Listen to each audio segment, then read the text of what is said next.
Welcome back, guys. I trust you've been staying safe. Now, the civil and political unrest in Haiti is taking a whole new drastic trajectory to the point that just as recent as about 2 weeks into the end of May 2024, some of the gangs escalated the gang violence to a whole new level when they decided that they were now extending their gang activities to foreign nationals in the country, such that a gang went to the extent of robbing a missionary house, looting it, and then after they left, another gang came in, took hold of the missionary and his wife, who were there, Americans for that matter. They took hold of this American missionary and his wife, who were there in Haiti to help the Haitian children, and unalived them on that premises. Now, this is very saddening because these are guys who were there from the US to actually help the children of Haiti who were having challenges. And as at the time this was happening, the missionary man who would be unalived alongside his wife was actually on phone with his father, telling him about the unrest that was taking place and the fact that he had to go out and meet a gang who were trying to come into his compound and do him and his wife harm. Now, this missionary's name is Davy, and his wife's name is Natalie Lloyd. Now, the missionary, Davy Lloyd, was with his wife, Natalie Lloyd, who is just 21 years old, and her husband, Davy, is also 23 years old. So these are young guys who had dedicated their life to serving the people of Haiti as missionaries. They actually belonged to a missionary group called Missions in Haiti Incorporated. And this is a non-profit NGO that Davy's dad and his mom started over 20 years ago, all in support of the people and children of Haiti. So it's very saddening that people who are there to actually help the citizens are now being targeted and victimized by these crimes being perpetrated by the gangs.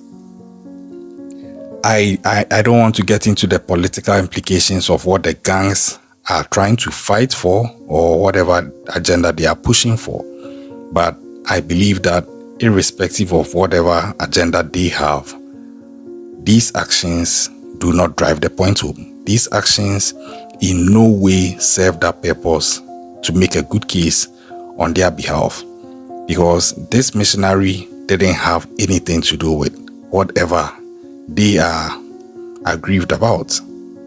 Now, this was what actually happened.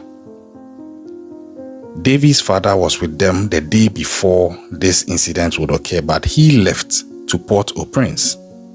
And when he left, his son, Davy, and his wife were confident that they would be safe.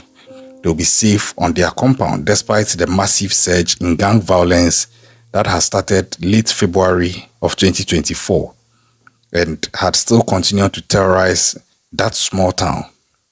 But then Davy Lloyd and his wife felt that they'll be safe, probably because they knew they are missionaries and they felt that the rules of engagement would exempt them from any harm because they don't pose any threat. They're actually there probably on humanitarian grounds trying to help the people of Haiti. So they wouldn't expect that they will be targeted by the same people whose colleagues they are trying to help. But then, that didn't go as they were expecting. So, on this fateful day, Davy and his wife Natalie were coming out of the mission church with several children who are of Haitian origin, when all of a sudden, it's alleged that members of a gang called the Terre Noire or the Terre Noire gang ambushed them and then tied them up, physically assaulted them, whilst the gunmen looted and stole their property. Then they drove them into the house and proceeded to just take whatever they wanted. They took their cars, their trucks, and drove them off with their things. But they left them alive. So after the gang members got away with these things and their money, including the missionaries' payroll for the week, you would expect that this would have been it. Because the gang left and the children and the mission staff were now able to untie Davy and his wife, Natalie. So these children were there. You know, it's like the gang, at least they knew these guys were not a threat, but they just felt they had to do this. I don't know what their real motive was, but they did this. And one would have felt that, okay, at least they are alive. But little did they know that their troubles were actually not over yet. Because just after this gang who had tied them up, beaten them and robbed them had left, a second gang came. Now, this second gang invaded the compound, and this time they came from a nearby town called Canaan. And this is very ironic. Very, very ironic, because Canaan in the Bible is more like a holy land for the Israelites. Canaan is associated with good things and good deeds. So it's very ironic that a gang would come from a town called Canaan and they are coming to wreak havoc on a missionary, a Christian missionary. But that is what happened. This gang allegedly came from a nearby town called Canaan, and this time around, they barricaded Davy and Natalie together inside their own house, and then they started to just take them out. It was at this point that Davy tried calling his father and trying to explain what was happening. But then it was too late. The gang were already in the house, and unfortunately, they unalived him and his wife. And after that, they just burnt the home to the ground. I don't understand what this achieves, because these were young people. Davy and his wife, Natalie Lloyd, were married in just June 2022, barely 2 years ago. And they moved to Haiti to work as full-time missionaries 3 months after getting married.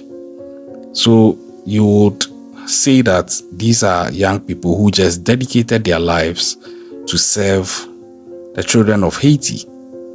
So I still don't understand why this Haitian gang, as being alleged, felt that they have to do this to them. I think that it's very, very unfortunate. So unfortunate. And I don't know how this serves their purpose, but I don't see how it will serve any purpose in this regard, because it's very unfortunate and there are rules of engagement.